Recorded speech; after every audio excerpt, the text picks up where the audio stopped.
16 তারিখ আমরা সবাই গণমাধ্যম কর্মীরা টিএসসিতে দায়িত্ব পালন করছিলাম। ঠিক এই মুহূর্তেই অফিস থেকে আমাদেরকে জানানো হয় যে সায়েন্স ল্যাব এলাকায় দুই পক্ষের অর্থাৎ বৈষম্য বিরোধী ছাত্র আন্দোলন এবং যারা বিরোধী পক্ষ অর্থাৎ পুলিশ, ছাত্রলীগ বা আওয়ামী লীগের তাদের সাথে সংঘর্ষ শুরু হয়ে গেছে। সাথে সাথে আমাকে জানানো হয় যে দ্রুত যেন আমি সায়েন্স ল্যাব এলাকায় চলে যাই এবং টিএসসি থেকে আমার সায়েন্স ল্যাবরেটরি নীলক্ষেত হয়ে সায়েন্স ল্যাবরেটরির মোড়ে যেতে 5 থেকে 7 মিনিট সময় লাগে। সেখানে যাওয়ার পরে আমাদের কাছে যে বিষয়টি আমরা দেখেছি যে সায়েন্স ল্যাবরেটরি মোড়ে শিক্ষার্থীদের সাথে আওয়ামী লীগ, ছাত্রলীগ এবং পুলিশ 3 বাহিনী তাদের সাথে কিন্তু এক ধরনের সংঘর্ষ এবং ধাওয়া পাল্টা ধাওয়া চলছে। সেখানে গিয়ে আমরা পুরো সময়টাই কিন্তু দর্শকদেরকে লাইভে সেই আন্দোলনের সেই চিত্র আমরা আসলে দেখাতে সক্ষম হয়েছিলাম। ঢাকা কলেজের যে শিক্ষার্থীরা, ঢাকা কলেজ, সিটি কলেজ সহ বেশ কয়েকটি কলেজের শিক্ষার্থীরা সায়েন্স ল্যাবরেটরি মোড়ে অবরোধ করেছিল কোটা সংস্কারের দাবিতে। সেই ঘটনায় কিন্তু ঢাকা কলেজ সহ এই সমস্ত এলাকার ছাত্রলীগের যারা কর্মীরা রয়েছেন তারা কিন্তু সেই ঘটনায় তারা হামলা চালিয়েছে এবং আমরা তাদেরকে দেখতে পাচ্ছি হেলমেট পরিহিত, লাঠিসোঁটা হাতে তারা কিন্তু সেই ঘটনায় হামলা চালিয়েছে এবং তারপর থেকেই ধাওয়া পাল্টা ধাওয়া চলছে দুই পক্ষের মধ্যে।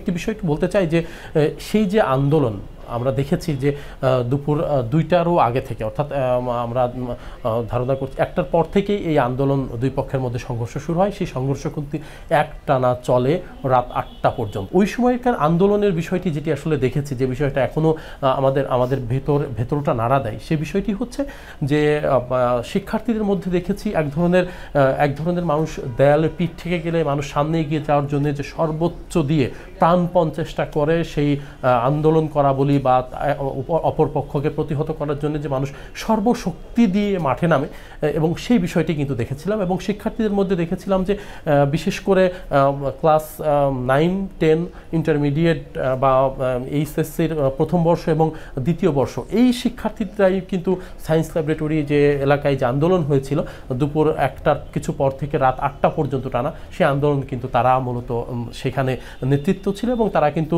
সমানে অপর পক্ষের সাথে কিন্তু আন্দোলন চালিয়ে গেছে। প্রত্যেকের হাতেই লাঠি এবং ইটের খোয়া নিয়ে কিন্তু তারা বন্দুকের সামনে আমরা দেখেছি যে তারা আন্দোলন চালিয়েছে এবং মানে পরিস্থিতিটা এমন তৈরি হয়েছে যে দুপুর 1টা থেকে যে উভয় পক্ষের সাথে যে সংঘর্ষ শুরু হয়েছে এটি কিন্তু পুলিশ, বিজিবি, ছাত্রলীগ, আওয়ামী লীগের বিভিন্ন অঙ্গ সংগঠন তারা কিন্তু একসাথে হয়ে হেলমেট পরিহিত অবস্থায় হকি স্টিক এবং রড হাতে এবং পুলিশের সহায়তা নিয়ে তারা কিন্তু শিক্ষার্থীদের রাস্তা থেকে সরিয়ে দেওয়ার চেষ্টা করে দফায় দফায়। কিন্তু শিক্ষার্থীরা এতটাই তারা দৃঢ় প্রতিজ্ঞাবদ্ধ যে তারা ইতিমধ্যে তার আগের দিন 6 জন শিক্ষার্থী মারা গেছে এবং আবু সাইদের মৃত্যু হয়েছে পুলিশের গুলিতে।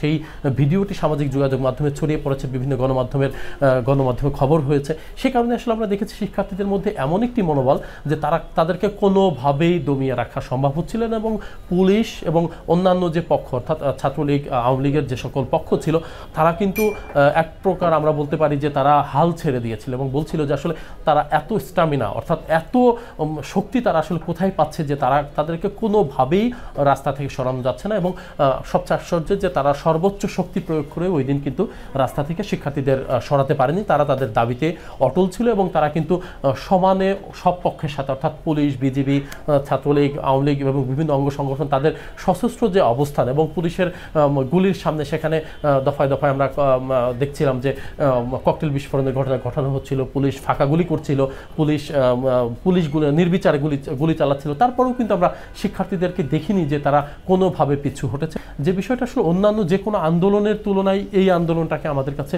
একটু মানে ব্যতিক্রমী মনে হয়েছে এবং মনে হয়েছে যে মানুষ যখন আর পেছনে ফিরে যাওয়ার সুযোগ থাকে না তখন মানুষ যে সর্বশক্তি দিয়ে সামনে এগিয়ে যায় সেই বিষয়টা কিন্তু আমরা শিক্ষার্থীদের মধ্যে ওই সময়টাই দেখেছি। এবং ওই সময়ের আন্দোলন কিন্তু তার পরবর্তীতেই কিন্তু এই যে আন্দোলন সারা দেশব্যাপী প্রতিটি জেলায় জেলায় কিন্তু তখন ছড়িয়ে পড়ে। ওই 17 তারিখের পর থেকেই মূলত ঢাকা বিশ্ববিদ্যালয় বলি অন্যান্য জায়গায় যে সংঘর্ষ শুরু হয়েছিল এবং তারপরেই কিন্তু এই আন্দোলনটা কিন্তু তখন বাড়তে থাকে এবং পরবর্তীতে আমরা দর্শকরা নিশ্চয়ই দেখেছেন যে আমরা পরবর্তীতে এই টানা এই যে যতদিন ধরে সংঘর্ষটা চলেছে আমরা পুরো সময়টাই মাঠে থেকে বিভিন্ন জায়গার সংবাদ সংগ্রহ করেছি। তাও এই বিষয়টাই একটু বলতে পারি যে অন্যান্য বছরের তুলনায় অন্যান্য সময় আমরা আন্দোলন বিভিন্ন ধরনের ঘটনা দুর্ঘটনা বিভিন্ন সংবাদ আমরা সংগ্রহ করি, সেগুলো আসলে হয়তো কিছুদিন মনে দাগ কেটে থাকে। তবে আমাদের কাছে মনে হয়, বিশেষ করে আমি সংবাদকর্মী হিসেবে মাঠে থেকে যেভাবে দায়িত্ব পালন করেছি, যে মানে প্রত্যেকটা দিনই আমরা ওই সময় দায়িত্ব পালন করেছি, কোনো ধরনের আমাদের ছুটি বা আমাদের এমনও পরিস্থিতি তৈরি হয়েছে যে ওই আন্দোলনের সময় আমাদের বাড়িতে যাওয়ার মতো অবস্থাও ছিল না।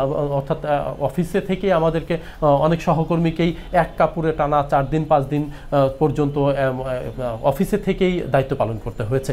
তো এই বিষয়গুলো আসলে কোনোভাবেই ভোলার মতো না। তো এইগুলো আসলে আরও বহু বছর আমাদের মনে দাগ কেটে থাকবে, এটি আমাদের কাছে মনে হয়। এবং যে ঘটনাগুলো আমরা দেখেছি তাতে মনে হয় যে এই ঘটনাগুলো আসলে চোখের সামনে শিক্ষার্থীদের উপর গুলি চালানোর ঘটনা, শিক্ষার্থীদের মৃত্যুর ঘটনা, আমরা ওই সময় কিন্তু সায়েন্স ল্যাবরেটরি মোড়ে সেখানে কিন্তু আমরা দেখেছিলাম যে ঢাকা কলেজের এই মোড়ে শিক্ষার্থী বা মোবাইল হাতে যাকেই দেখেছে তাকেই ছাত্রলীগ বা অন্যান্য আওয়ামী লীগের অঙ্গ সংগঠনের যারা নেতাকর্মীরা ছিল তাদেরকে বেধড়ক পিটিয়েছে। এবং এইরকম অনেক শিক্ষার্থীকে কিন্তু আমরা নিজেরা সংবাদকর্মীরা সামনে এগিয়ে গিয়ে তাদেরকে প্রাণে বাঁচানোর চেষ্টা করে তাদের কাছ থেকে উদ্ধার করে আমরা বিভিন্ন রিক্সা বা ভ্যানে করে তাদেরকে হাসপাতালেও পর্যন্ত পাঠিয়েছি। যারাই আক্রমণের শিকার হয়েছে আমরা চেষ্টা করেছি যে চোখের সামনে যে পরিস্থিতি তৈরি হয়েছে, অনেকে আহত হয়েছে, তাদেরকে আমরা হাসপাতালে পাঠানোর এই যে চেষ্টা, অর্থাৎ তাদেরকে জীবন বাঁচানোর যে বিষয়টা, তাদেরকে হাসপাতালে পাঠিয়ে আমরা সেই চেষ্টাটাও কিন্তু চালিয়ে গেছি। তো আমাদের এই যে অভিজ্ঞতা, এগুলো আসলে আমার মনে হয় না আমরা খুব খুব স্বল্প সময়ের মধ্যে এটি ভুলে যেতে পারবো। এটি আমাদের হৃদয়ে আরও বহু বছর দাগ কাটবে এমনটাই মনে করি।